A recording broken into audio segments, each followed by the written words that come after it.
So today I'm going to talk about my speech journey and especially the lessons learned. So going back a few years, I still remember how hopeless I was when I first met Lee. I was not able to tell my name and my stutter was highly situational. I could easily go from mild to severe in seconds. Yeah, and it hugely, depends on the person I'm talking to. So if it's an authority figure, then I would literally block and I can't even say a single word. It was like that. So I still remember once I started so badly on my name during one of the office meetings that I contemplated to change my name that day. But after my first session with Lee, names seemed to be a bit easy for me. I made it a habit to always say my name using the first crutch, irrespective of whether I'm fluent or not. And I did this almost for 4 to 5 months. So, be it I'm fluent or not, I would always use a crutch on my name. So, after that, I did not fear my name as I knew that first crutch would come in handy. Hence, I did not stutter on my name. So, that's when I learned one of the important lessons, which is one should always use the crutches while speaking, especially when you start off with the Lowart's method. You have to always use the crutches to get the crutches into your system. It doesn't matter if you need it all the time or not. And the second lesson I learned is always focus on the solution and not the problem. So during my coaching sessions, I would always give this as as an example. So when skiers ski, they always focus on the gaps between the trees, and hence they see only the gaps. And once if they start focusing on the trees, right, then they will only see trees and they will end up hitting and breaking themselves. So when you focus on a problem, you will see only problems. But if you focus on a solution, then life becomes so much easier. So this helped me to reset my emotions from being nervous to being enthusiastic. So whenever I speak, it helps me to focus on a crutch instead of dreading what others might think of my stutter.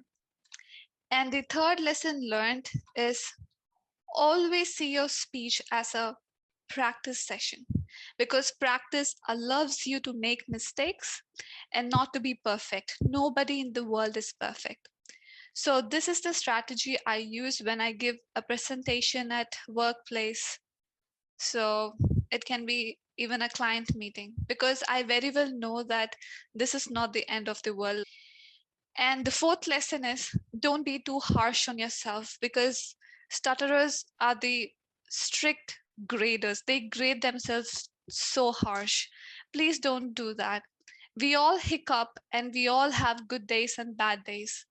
The strength lies not in speaking fluently, but in the way you pick yourself up back, you know, uh, pick yourself up and you get back to the track of fluency after having a bad day. So, and if you actually investigate your bad day, you would have either not used a crutch or forced a word, or it wouldn't have been a bad incident at all. You were just being too harsh on yourself. And the fifth lesson that I learned is the most important one is doing your homework, which is reading aloud every day, doing your ASTs and using the crutches and being a speech cop. So if you're not able to do this, then ask yourself, why are you here in the first place? Why do you want to be a stutterer? Why do why do you want to be stutter free if you don't even have the motivation to become stutter free? So if a person wants something, he will do it no matter what. So they will find means to include these 1 2 3 punch as a part of their daily routine. And the sixth lesson that I learned is do not quit this program after the first milestone, which is becoming a PWSS. Becoming PWSS is easy. All you have to do is religiously follow 1 2 3 punch and being a speech cop. but the harder part comes after, in which you have to prove to yourself that you are fluent in all the situations. Not only fluent, but you actually love to speak. How beautiful is that? So, here is where you use the true power of ASD, because you will have good days and bad days, but it is how you fill your mind with positive thoughts and cross through those hurdles with ASD. I remember what Winston Churchill said: success is defined as moving from one failure to another with no loss of enthusiasm. So keep doing the 1 2 3 punch and be religious in doing, and you will only accumulate and you will only accumulate positive fluency memories, and at some point of time the stuttering memories are going to diminish and it's going to go away. And my one last suggestion would be, please make use of the crutch practice sessions and attend SAM meetings regularly, because showing up every single time shows how much you wanted to succeed in this journey of stuttering. So I can guarantee that your speech will only grow better and better.